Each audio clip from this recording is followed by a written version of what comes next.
guys, my name is Jay from the San Antonio Core. To give you a brief introduction of where I come from, my family is a first-generation immigrant from South Korea, and my parents made the big decision on the move solely for the purpose of, education and what we call American Dream. So I did largely benefit from the American public education system, so I've always wanted to, give back and contribute to the society. But honestly, just like many of you are probably feeling right now, I don't know where to start and how to start.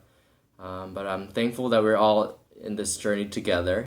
My name is Jonathan Flores, and I am a 2015 Teach for America Core member. I was born in Brooklyn, New York, and I was raised in the MIA. I'm Hispanic. My parents are from Nicaragua. I'm also a Army veteran. I spent 7 years in the service where I was deployed to Afghanistan. I was part of a small team that dealt with combating poverty, inequality, and instability.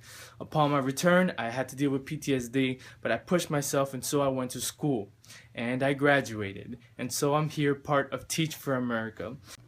I can't pinpoint any one moment in my life that brought me to TFA. I haven't had a lot of the struggles that made this a relevant option for me. What made this a relevant option for me and made my choice to join TFA so powerful was that I realized I had a special set of privileges and power simply based off of the color of my skin.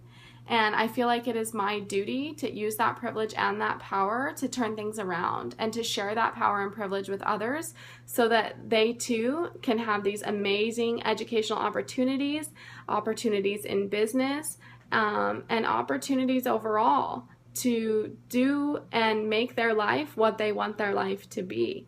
One thing that recently happened to me that affirmed my decision to join TFA was that I was having a conversation with my father. He was born in 1952, and he said to me, "Oh, back in my day, we didn't even talk about race. It wasn't a big deal, you were what you were and nobody cared." I'm thinking to myself, okay, 1960s, civil rights movement, Martin Luther King Jr. What do you mean? Race was a huge deal. It still is a huge deal. And so to hear that and for that to be so close to home, that really affirmed that this is where I need to be, because it's my responsibility, it's everybody's responsibility to engage in these conversations and to make sure that we know that there's a systematic problem, and that systematic problem has to be fixed. So my story of self is defined by competing but coexistent identities. I'm obviously English, I'm also American, I'm white, black, Hispanic, and other things too. I'm an Oxford graduate, but at the same time I come from a low-income, single-parent family, and sometimes we can afford to eat. I'm coming to teach because I fundamentally believe that every child can do it.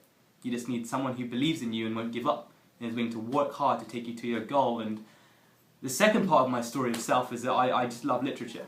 For me, it's a way of life. I have, for example, a bust of Charles Dickens. He helps me keep great expectations in hard times. I thought that was very good. So I want to inspire kids to hold the same love of learning, because essentially that's who I am, someone who loves learning, and that's what I have to give. So I've sort of known education was important my whole life. My parents are both teachers, and both of them have always told me and my sisters that without an education, you're not getting too far, and that investing in your education is one thing that no one can take away from you. And so for me, that sort of became the overwhelmingly strongest message of my life. And, a couple weeks ago, I graduated college with honors, and if you had told me 15 years ago that would happen when I was living in a third world country and my parents were scraping by to send us to school, I would have never believed you.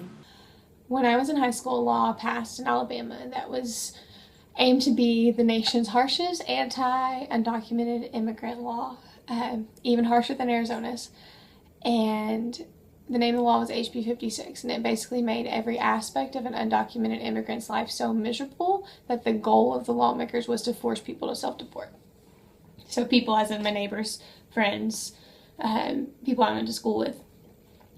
And I happened to be in the car with my dad, who is a high school principal in my hometown of a pretty big high school, the day that the law went into effect. And I already heard that there were being ripples seen already in the community. People were pulling their kids out of school, unenrolling kids from elementary schools. People were packing up cars and they were leaving and going to other states. And because people were afraid, obviously. And my dad got a phone call from a teacher at the school, and she said, "Dr. Snow, I have a phone call from one of my students. He's undocumented and he wants to know if he should come to school today." And my dad, who is not a crier, not very sappy, answered her and he said, "No, tell him to come to school today. School is a safe place." He said other places may not be safe, but school will stay safe. And that's why I want to be in education.